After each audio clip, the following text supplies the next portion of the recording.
Now, because I want to make some candles as gifts, I am going to go ahead and reuse some dollar store candles. I got them, well, for $1. I will reuse the wick and the glass and the lid and ship them off to my daughter. In the meantime, I am heating it up on the candle warmer. You can see the bottom is getting liquefied. Once the whole thing is liquid, I'm going to take and dump it out.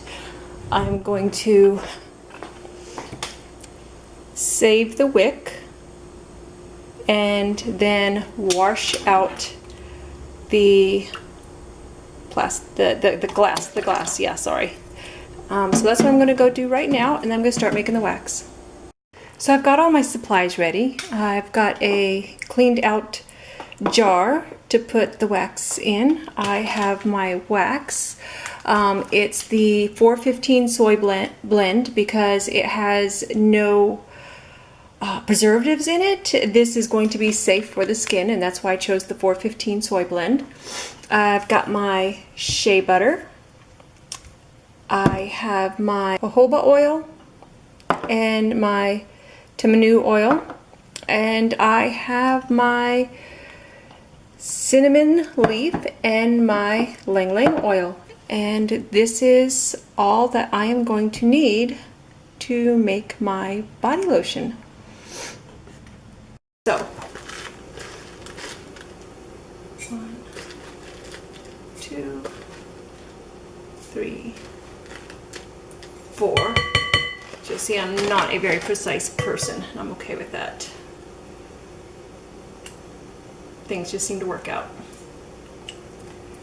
Okay, so since it's 2 parts of that and 1 part of this, I did 4 of those, so I'll do 2 of these.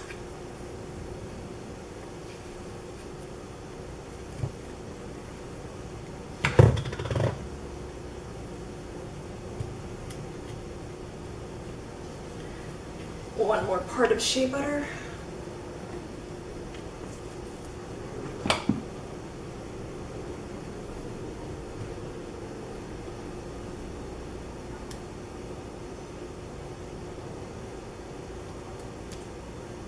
Okay. Now the Tamanu oil, I love it. It is so good for your skin, but it has a very strong woodsy smell that might conflict with the Ling Ling oil I'm going to add in here and with the cinnamon oil that I just made in the other batch. So I am going to use a much smaller amount of that, but I do want some in there because, again, it's so very good for your skin. And of course jojoba oil is also very good for your skin, so we are going to add in plenty of that. So for this it's 1 part, and since it was, well, anyways, it's gonna be 2 tablespoons, and I am sadly running low.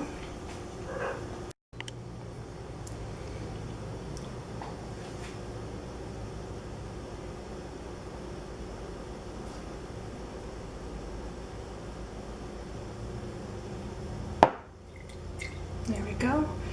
1 part of the oil, and then onto the double broiler, and I'm using this very tall bowl here because I want to be able to heat all the material up. Excuse me. I want to be able to heat all of the material up without compromising the quality of the shea butter. So I don't want to boil the shea butter. I simply want to gently melt it. So of course there's the water underneath. We'll just gently steam this into a melting point.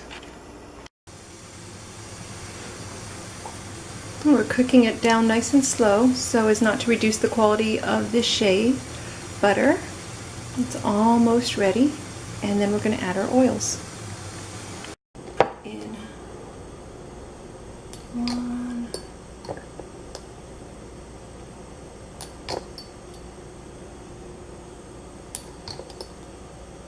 it'll be 2 teaspoons of this. And we're going to stir this in. We want to stir it somewhat slowly. We don't want to create air bubbles. Just slowly move it around. We're going to let this cool just a little bit. We still want it very fluid when we throw it into our glass jars.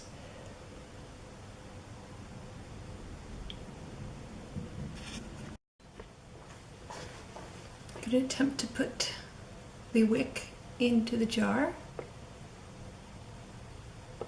and gently pour the wax around it.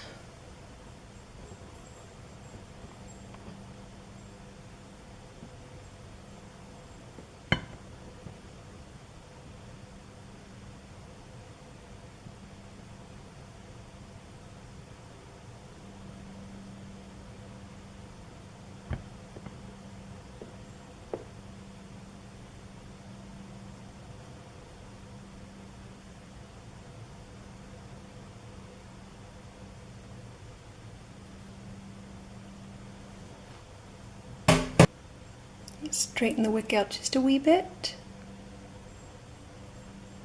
and then let it cool.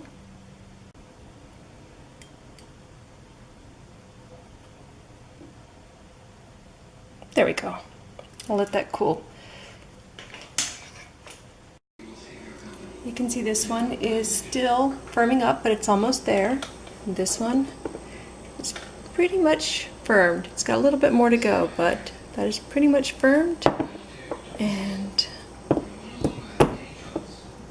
ready to be gift wrapped.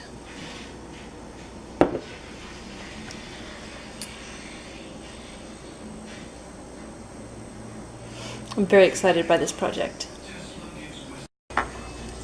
Now, to use your candles, you can either light the wick, as I've done in the past, or just put it on a candle warmer. You can leave it on there all day long, and whenever you need a little lotion or massage oil, just dip your hand in there, and it feels oh so wonderful. Already warmed up and ready to soak into your skin.